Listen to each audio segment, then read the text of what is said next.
And we have a great honor of a nice keynote today, then a couple more panels before we get to the reception and all the alcohol. So we'll hold off on that for a little bit. I want to introduce right now Dean Greg Fenves. He's the Dean of the Cockrell School of Engineering, who helped sponsor this conference and has supported multidisciplinary and international efforts of a variety of types. So he'll be here to give a couple of remarks and also to introduce our keynote, Scott Tinker. So Dean Fenves.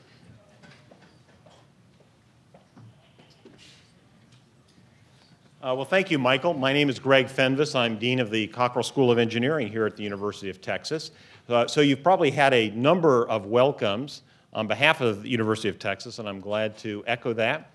And especially welcome our French guests and colleagues on this very interesting and exciting conference on comparing and contrasting energy policies and technologies in the U.S. and France. So I want to thank the French consulate and the embassy for sponsoring this and having the idea to bring experts together for these very important discussions. I think everybody in the audience must be here because you all know that energy is one of the most important issues facing each of our countries, but also facing the globe. It powers everything we do, the quality of life, industry, growth.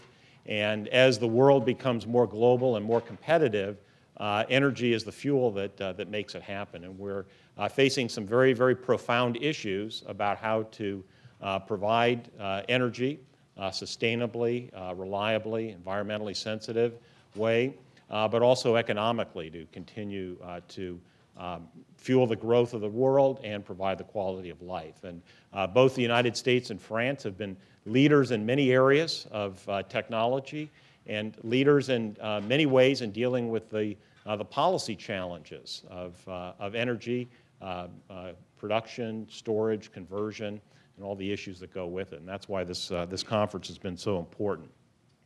The University of Texas, by virtue of being in Texas, which is the energy state in the United States, has an enormous responsibility in helping lead the way in doing this. But we are very appreciative of our international colleagues in these efforts. And I do want to make one introduction here. I'd like to introduce Professor Janet Elzy, who's our Vice Provost for International Programs. And Janet herself is a lover of France. I know she goes there regularly to teach courses, and she has have been a great proponent of expanding the international connections from the University of Texas. So we do have international programs not only with Oklahoma and Arizona and Louisiana, but also France and China and other places around the world. I'm very pleased to introduce the keynote lecture for this afternoon by Dr. Scott Tinker, and he has a very intriguing title for his talk, K is 4. And Scott has told me I cannot reveal what that title means. He is going to reveal it with great passion, with great suspense, and with great delivery that you will soon see Scott is so capable of doing. Scott is the director of the Bureau of Economic Geology here at the University of Texas at Austin. The Bureau is one of the premier research organizations in energy, specifically oil and gas industry in the world, and Scott has done a tremendous job since coming to UT in 2000 in growing BEG far beyond its original mission in having to do with geological aspects of the Texas state economy into a much more broad-based, far-reaching research organization. Prior to coming to UT, Scott had 17 years in the oil and gas industry and as a leader in exploration, research, and development with a career that took him around the world, range of technologies and a range of issues that he has then brought to BEG and the University of Texas, beyond BEG, the entire university, and building a tremendous program that is a real asset to what we do here at UT in energy, and I'm sure you'll appreciate a real asset to all universities, organizations, companies, and countries that are interested in energy technology and energy policy. So without any further ado, I'd like to introduce Dr. Scott Tinker.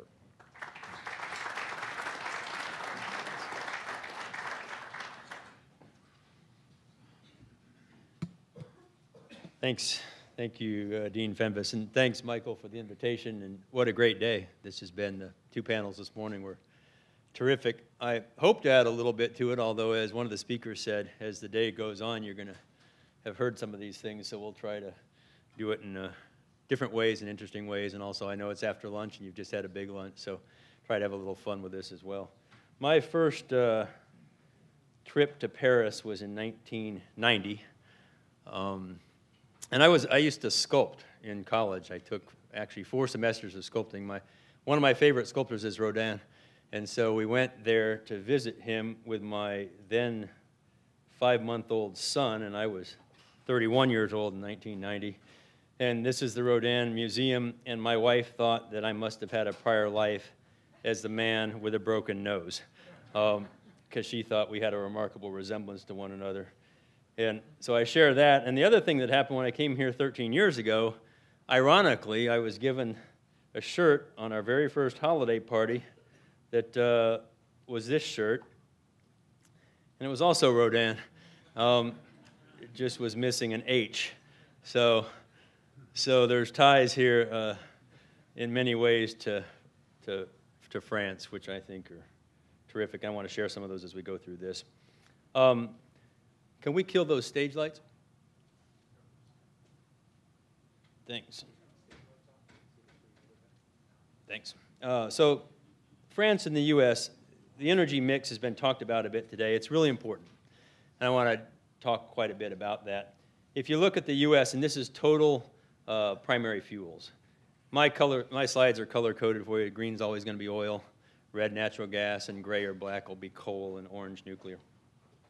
Actually used to say nuclear for 8 years when there was a different president, but I say nuclear now.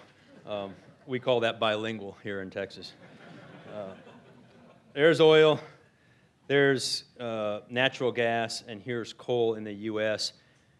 And that's a lot of fossil fuels, but that's the mix. And if you continue, you see the nuclear and then hydro and everything else. So that's our mix. That's 2011 numbers. If you go to France and do the same thing, proportionally about the same amount of oil, because most of the vehicles run still on things that come from oil, gasolines and diesels. And then much less natural gas and much less coal, and of course, as you've heard here all morning, a lot of nuclear. 80% in the power sector, representing some 40% of the overall energy mix, with hydro being another part of it, and then renewables, the last part. So it's a very different energy mix, isn't it? And why is that? And so let's go through that set of thinking, which is, and I'll try to share this, that I think countries use what they have, where they have it.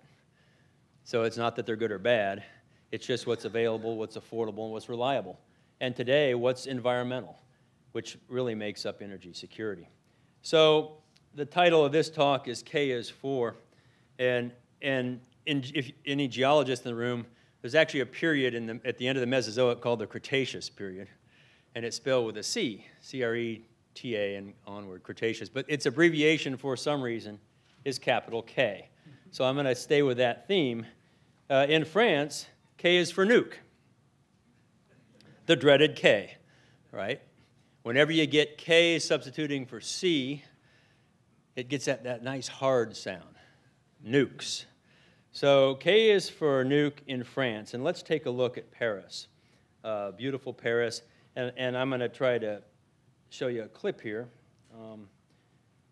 from the film that I was 10 years old when the oil crisis hit, 73. And I remember it very well because my father was a doctor, a young doctor. And guess what? He couldn't work anymore. Because it's not like in the US where when you have a crisis, it's more expensive. Over there was no gas at the pump for 2 months. So it was a big crisis. And since France has no coal, no oil, they decided that there are no other solution that go full nuclear. So nuclear energy was born out of necessity, energy security, period. France was in need to get a lot of nuclear power plants built very rapidly. They had really no very good technology. So they turned to the US. And actually, they licensed a US technology. Areva was born out of a company called Framatome, and the name Framatome is French American of Atom. And it was a great success story. In about 25 years, France went from almost no nuclear energy to now about 80% of electricity is made out of nuclear energy. The rest being from hydro, so almost no CO2 footprint. I think the main reason why France was so successful is that there was no change in leadership and in direction. Because a key aspect of nuclear energy is that it's a long-term investment. It takes about 10 years from the drawing to the end of construction for a plant to be built. So you need continuity. And there was in France a great continuity and a great alliance between the government and the industry and the suppliers. And also, I think I always say, I mean, it was a word, I think, from the General de Gaulle, that in France we have 360 cheeses and one type of nuclear plant. And in the US, this is the contrary, actually. They were stuck to one type of design. It proved very successful. It reduced tremendously the cost of construction, because you learn.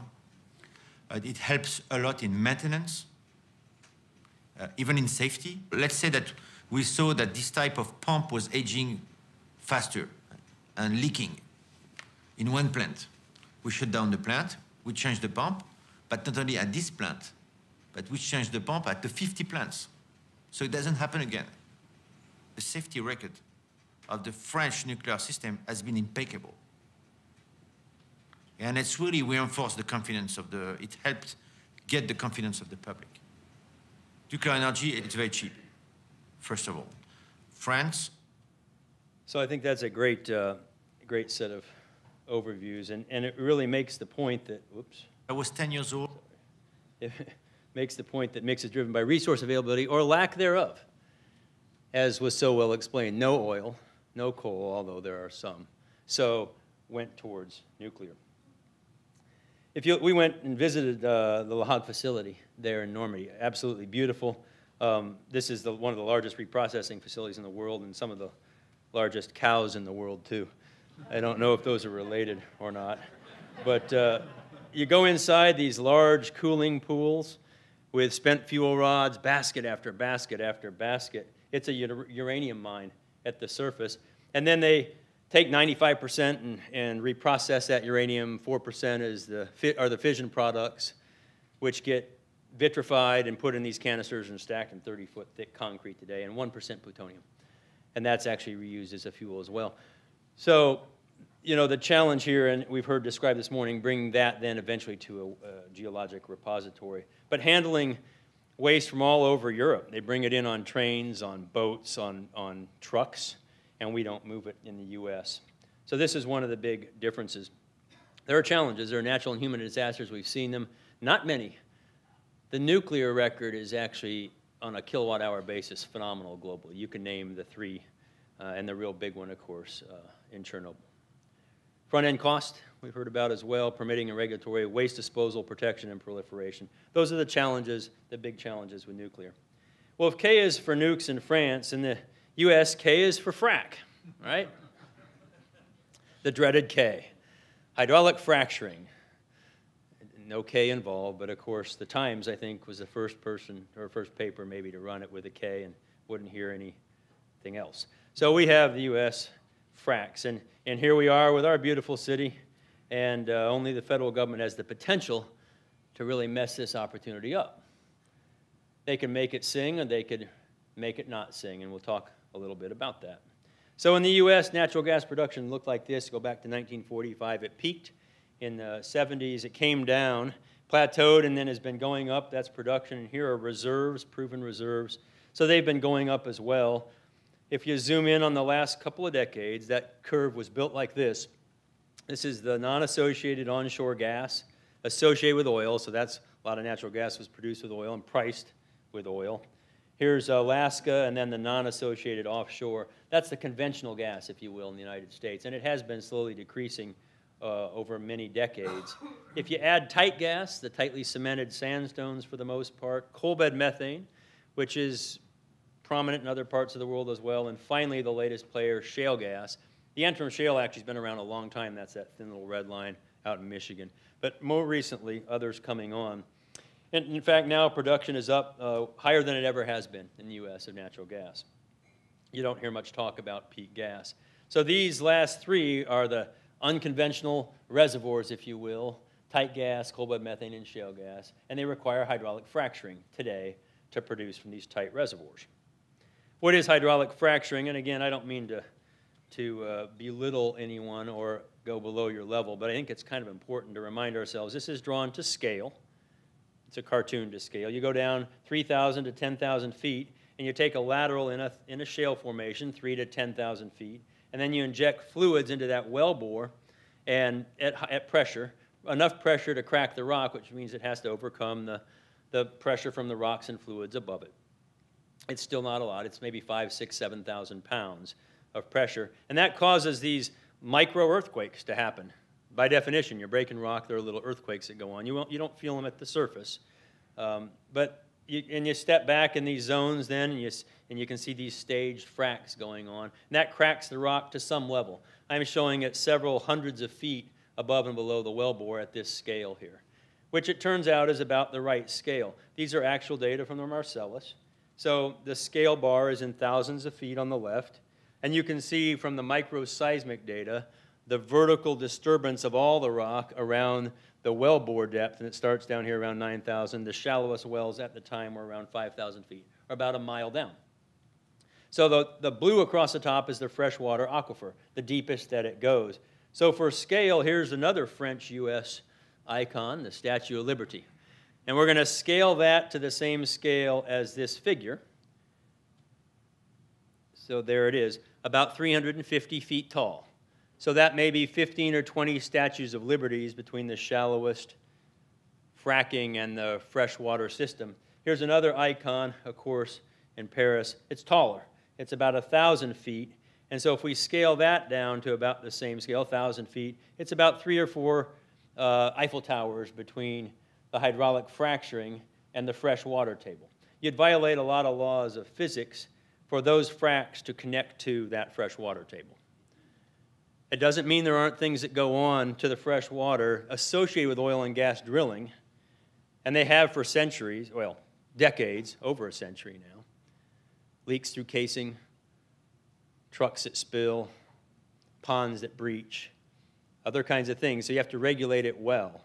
But the fracking itself is not what's connecting the shale gas to the freshwater aquifer. Go back to this picture, and let's zoom in even further on the shales themselves. Back a decade, this is the U.S. shale gas picture. This is not a forecast, this is actual. So you can see the Barnett is the big one there in blue. And those are the other plays, the ones that have been developing or developed, and they're over 5 trillion cubic feet of gas per year now. It's about a quarter of the U.S. natural gas production from shale, and the curve is still rising. Some of those are starting to plateau as you build other ones. Here it is. This is a model from my friend Ken Medlock over at Rice of the U.S., and you can see the Barnett in there, but all the other basins that they think are possible in the U.S., and building out towards some 15 TCF potentially in the U.S., and we're consuming between 20 and 25 TCF a year. So that's a substantial portion. They went ahead and ran that model globally, with the dark blue being the U.S., and going out into the future, out some to 2040. China coming in red, and other economies heading beyond 50 TCF. Again, it's just a model. It's not right. It's a forecast based on a lot of assumptions, but some pretty good rigor to it. And the world consumes about 100 TCF a year, plus or minus today. So that's about half of the potential natural gas production globally, out some 3 decades. Let's look at the Barnett. I'm a geologist. I'm going to make you suffer. We're going to look at a picture of a rock. But it's different than you've seen. This is the Barnett Shale. So the little gray areas are the pores in the Barnett, the little black dot, and those burnt orange basketballs are 20 nanometers across. Okay? That's very small. So we'll take a hypothetical pore and look at methane molecules, 1 carbon, 4 hydrogens, and we're going to shrink that pore down to the same scale here as this high mag SEM. It almost goes away, but if you're sitting in front, you can see that blue. You're starting to get to pore throats that are a few molecules across, 10, 15, 20 methane molecules. And if you're looking at a liquid hydrocarbon, it might be one. They're big complex chains. So here's not a human hair. It's colored to look like one, but it's the right width, 50 microns. So let's shrink the pore system of the Barnett at the same scale onto that hair. So there it is. That's your pore system in shale gas. You can't fathom how small this is and where the molecules have to flow to get into that wellbore. It's a whole different world. John Olson's here in petroleum engineering, and I'm in geosciences and others. Our students are learning with us. In fact, they're kind of leading us in discovery here in mud rocks. This is not what we learned when we were growing up. It's a very different system. We've been doing a big study at the Bureau collaboratively with engineering and economists here and at Rice on some of the big shale gas basins. I want to show you the Barnett. In the lower left is a calendar. It's going to start ticking off years when George Mitchell bought it from Jack Jackson, who named our school. The vertical wells are triangles. If they're blue, they're lower production. When they get oranges and reds, they're higher. And when they become circles, it's the first horizontal well. And that's going to happen around 2002 or 3. We're in 99, 2000, still drilling vertical wells. And here comes the horizontals.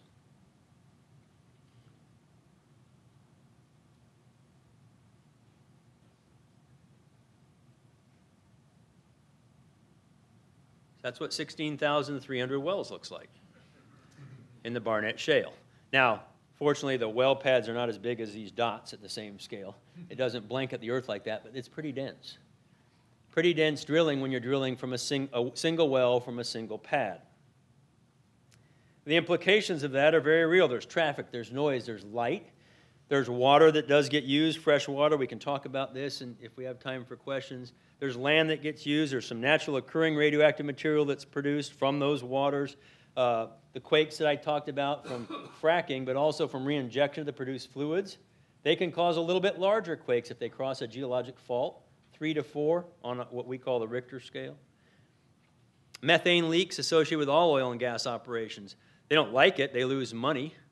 And there's discussions and studies now. The latest is MIT's, which I think is pretty darn good, pretty close to what most people would think, about 1% in carbon. These are the real challenges of producing natural gas, and some related to fracking. You trade that against energy security, which has been talked about a lot this morning, available, affordable, reliable, and environmental, or clean, if you will. There's tension between these things. So it's tension between policy and industry and public and security. I kind of liken it to this picture. I say this is the Environmental Protection Agency, and we're here to help you, industry. This is actually the winner of the last photo taken contest. The runner-up to that contest was this fella. This was his last photo taken. If the first one was EPA, I say this is the industry. They're saying, hey, look what we found, hydraulic fracturing. You know, and they better look behind them and say, what's back there? Well, the public. The public wants to know about hydraulic fracturing. They want to know what it is, if it's going to contaminate their groundwater. They've seen a film called Gasland, which is somewhat false in a lot of ways, but it doesn't matter. It had a huge impact, okay? So this is the tension that goes on and needs to be solved. There's innovation being driven. This is our sister campus up in UT Arlington. That's a well in the Barnett. And you can see the green oval there. That's the well pad. And they didn't want them drilling actually right on the campus. So from this well pad were drilled 19 horizontal wells. And not only did they go down and turn, some of them turned again once they were down. It can be done. It's more expensive today. But again, with invention, things often come down in their price point. So you can minimize that surface footprint quite a bit going forward. You can minimize the water that gets used by reusing the produced water. Rod Nelson was talking about that. He didn't have his slide deck. But you can use salt water to do fracs. It's more expensive and takes some technology, but it's doable. Okay? And then you're not using fresh water from the surface. So those are kind of the evolutions of things If you make dilbert, dilbert is a big comic here in the U.S. We're going to start fracking under our biggest competitor's headquarters. My plan is to pollute their water and generate earthquakes to destroy their campus. The project code name is Fracking Awesome, with a K. And Dilbert says, catchy, okay? When you make dilbert, that's what the public's thinking. And that's what the public is thinking. So there's a lot of education. The Barnett's not the only shale in the U.S., in North America, that's for sure. All these bright pink basins have activity going on now. The lighter pink and the orange or color there is potential basins. There's a lot of shale. Shale is the most common sedimentary rock in the world. The oil and gas that's been produced today in conventional reservoirs is just what leaked off. This is where it was formed. And there's a lot still there with the right technology. It's going to be more expensive.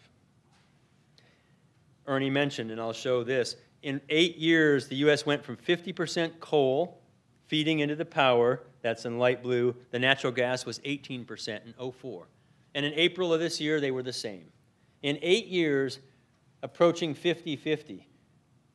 That's a remarkable change and emphasized here by this plot. And again, the result of that has been the reduction of CO2 emissions to 1992 levels in the U.S. It's lower than anybody with carbon tax, anybody with cap and trade, anybody else, any big economy in the world. That's been the most rapid decrease in atmospheric emissions.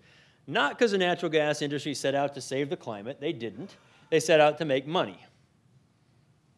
The result is the price of gas came down because they were good at finding shale, mostly the independent community. And it's been substituting for coal now. Again, methane makes CO2 as well, about half, so it's not the ultimate solution. But it's that start. It's what Ernie was calling the bridge. And North America is not the only place with shale basins. This is a cartoon of the rest of the world, some of the real big ones. And you can see here, I say negative in Russia and the Middle East. Why negative towards shale gas? It's not that they don't have any. There's a bunch. It's that Russia has markets for conventional gas in Europe, and if you dig really deeply into some of the anti-fracking campaigns, you might find some of the money actually coming from Moscow. Big export of natural gas from Qatar, from the Rosgas Alpha plant and facility there. Conventional gas from the Hoof Formation, the Permian, okay? So you have to really follow the trail here to understand some of that. I say Europe is mixed on this. I might use the word confused about what you actually think about shale gas. There's some in Poland and Germany, and there's some in France. Okay, but right now, not a great sentiment. Again, is it fully educated? We can debate and discuss. The rest of the world's pretty positive on it. China certainly has some. Australia's headed that way. Latin America for sure, and the U.S. with the landowner royalties for sure. And I say Africa was wishing they had some shale. Okay, there's a little bit up north, maybe in the offshore. So this is kind of the global perspective and some of the politics playing in on whether or not this moves forward. If you look at this, it's the resources against the price point. To the left of the white line is what's been produced and consumed total in the world to date, all natural gas. To the right is an estimate of what's left in resources, not in reserves. And this is actually Rod Nelson gave me this original plot, and we went back to EIA and drafted this thing up. There's a lot out there. In fact, tight gas, shale gas, and coal bed methane, the current unconventional resources are about 4 times the total that's been produced of everything else so far in the world. Again, just estimates. A lot has to be done to realize that and pin down what's really there. It's a big number, and it says natural gas is going to be more expensive, it costs more to get it out, and it's going to need to be transported, moved around the world. Visited this Rosgas Alpha facility, flew out to one of the big platforms. There are about 20 of these that drill 5 or 6 wells, remarkable production rates. They bring it in to these large trains. There are 7 trains that have one purpose only. They cool it to make it liquid and put on these giant tankers. And by giant, I mean 1,000 feet long, 300 meters long. They're 100 meters wide, and they're 10 stories tall. One propeller on the back that'll move this thing 20 knots. And they fill one a day through 3 feed tubes, 144,000 tons of LNG in 12 hours with an offtake that flares. It's unbelievable. How are we doing on time? Oh, okay, let me keep going. I'll tell you. I can tell you a story about the Russian crew that was on there, which is actually quite funny. So let me come back. Here's France and the U.S. Well, let's talk China. You can't ignore China these days. China's mix looks like this: oil, natural gas, and coal. This is total energy mix. And of course, there's a little bit of nuclear, a little bit of hydro, and a little bit of renewables. Their K is coal. You know, you heard it here, Michael. You know, the dreaded K. It's going to happen. Coal. Fracks, nukes, coal. Why not? All Ks. What's China going to do? What are they doing?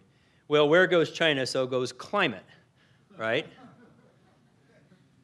You can't ignore this with that amount of coal. If we look at them to scale, North America, same color scheme, coal, natural gas, and everything else. This is electricity generation fuels. This is the total in quads, projected out to be relatively flat. Europe, same, with natural gas substituting coal in both cases. Same scale, Asia Pacific. Asia Pacific today consumes the same amount of fuel for electricity as Europe and North America combined, and will far exceed it by 2030, if these forecasts are even close. And if you combine North America, the blue line, Europe in green, the total electricity fuel supply for those two continents almost equals the amount of coal China will be using in 2030. This forecast could be way off. Or you could substitute nuclear and methane more quickly, like is happening, and get some of the gray out of that forecast. Coal. This is a big mine in the Powder River Basin. These are giant trucks. By that I mean the tires are 12 feet tall. They cost $100,000 each. And they move 5 trains, 120-car trains a day, 24/7, 365, never stop, to power plants across the U.S. This is the big one that the trains come in from the Dakotas here to Texas. This is outside of Houston, and make electricity for Texas. The trains go back. They bring in 3 trains a day, large mountains of coal, running generators, and sending it out through the switch yards. Available, it's affordable, and it's reliable. Okay? It is going to be used globally. China's doing it. India's doing it. They're using what they have where they have it. It's not very clean. There are mining impacts, CO2, air quality, mercury, fresh water. It's not very clean, okay? That's the big challenge with coal. That's the K in coal, is how do you make it clean? Well, what are the options to fracking, nukes, and coal? Wind, it's simple, affordable, there aren't any emissions, but it's intermittent.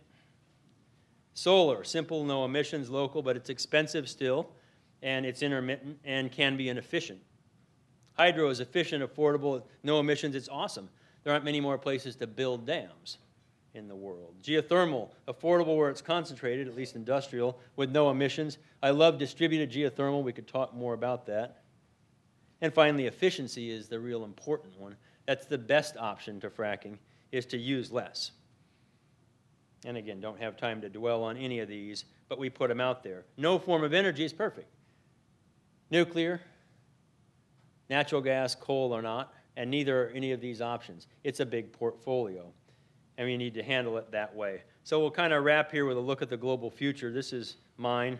To the left of the white line are actual data, same color scheme. Goes out to 2080 on the right, because I know I won't be alive and have to live with this.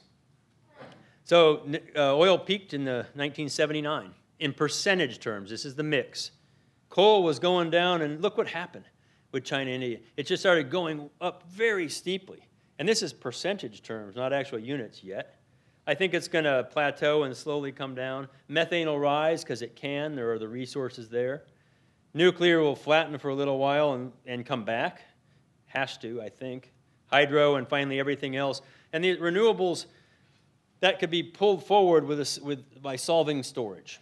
That's really the big challenge to renewables, is solving the challenge of storage. If you set that up top and look at these exact same data and forecast in real terms now, these are in quads, you can read it in exajoules or TCFs, about the same. There's oil, coal, natural gas, nuclear, hydro, and renewables. And my demand is significantly lower than almost every other forecaster. I think we can do a lot better in efficiency, and I hope we do globally. Let's stack these curves now instead of plotting them separately. So there's the top one stacked, exact same data, 100% of the mix going from left to right. And here comes the bottom one stacked, and you can see the demand build there with things substituting on the right from the left, more than doubling in the demand. And people will say, gee, Scott, we'll look at those together. That's business as usual over a century. So I'm going to take oil and coal and make them the same color, and everything else green. As simple as you can get it. Foundational energies of the last century, foundational energies, including nuclear and natural gas, in green. Is it business as usual? 70% from coal and oil versus 40. And in actual units, 200 quads versus 370 to 450 in a century to meet global demand. That's a massive change. 70 quads to 450 quads of energy generation is a big transition. So the bottom line there is these energy transitions take a lot of time. What drives the pace? Security. Is it affordable? There's a lot that goes into that. Is it available? Is it reliable, intermittent, and safe? And is it environmental? And not just air. That's the big one for climate. But there's also what's the land footprint and how much water. And these can be in tension with one another.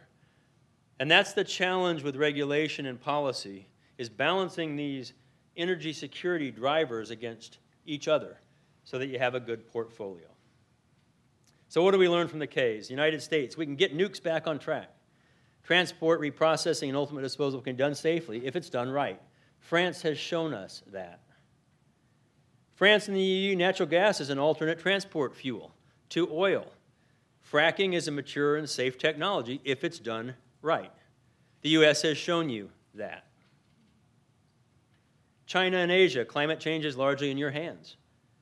Accelerate nuclear and natural gas and make coal clean. It needs to be done. So a final comparison, France and Texas. Is Texas larger than France? It really doesn't matter. All right.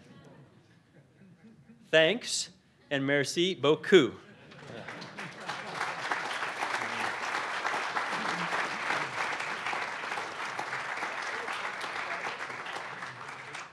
All right.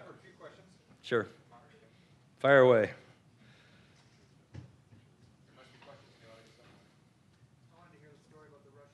The Russian crew.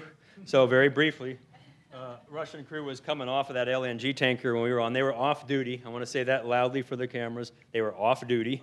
And a new crew was on. And we were talking with a Russian captain who was off duty, very short, very strong. And he was drinking a lot of vodka because they'd been out for a month. And I said, Captain, have you ever been attacked? Because this was the time of the Somalia attacks on an oil tanker. He said, only one time. He said, I went, and we swamped them. And I said, oh, how long did it take you to stop? 3 days.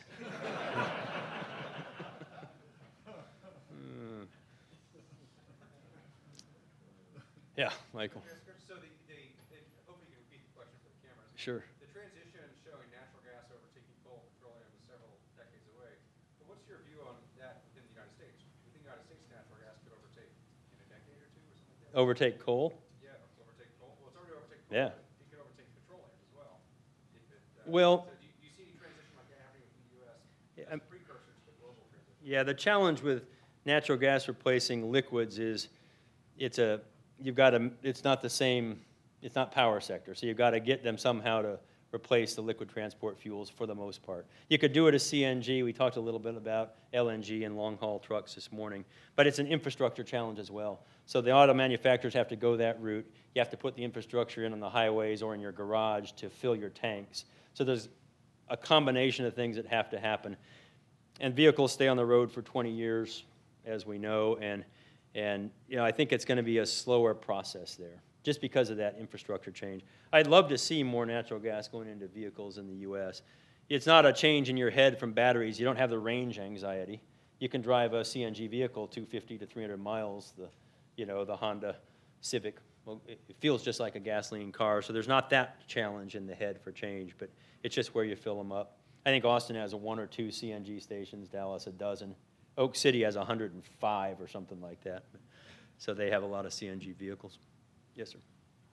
Every now and then you read about things like pipeline fires, gas pipeline explosions, fires, and there were cases, I know, a long time ago where LNG freighters or a freighter somewhere had a major accident or something, and then there's the gas storage issues where they used to store it above ground, which they don't do anymore. Yeah. Do you see these as potential not showstoppers, but slowing things down a bit?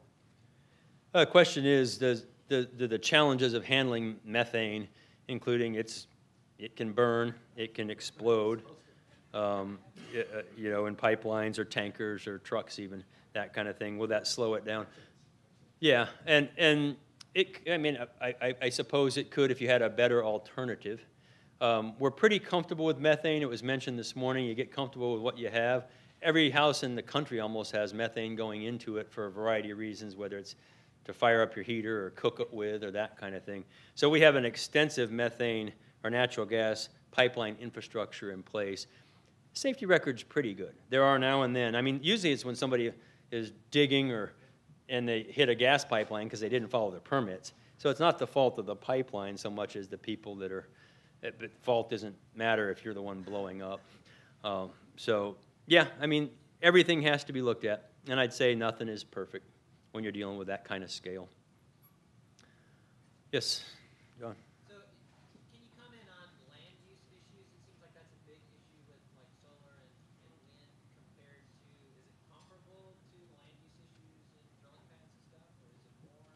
And particularly actually the consulate said this morning in France, for instance, where every place is a tourist attraction. Right.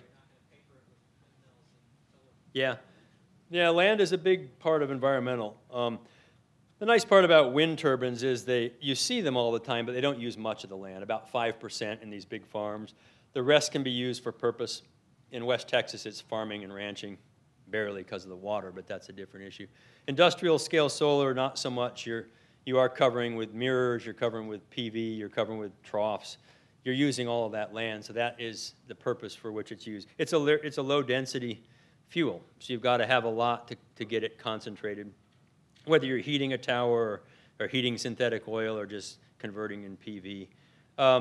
Natural gas, all these shales take a lot of area, but again, the pads represent a relatively small part of that, 5 acres or so per pad out of 40 to 80. Now, if you start drilling multilaterals like I showed, then it's even a much smaller surface to bottom hole footprint, but it's still there. You've got a Christmas tree a natural gas Christmas tree that has to be fenced in and protected for as long as it's there. So any of those things are going to have visual disruption.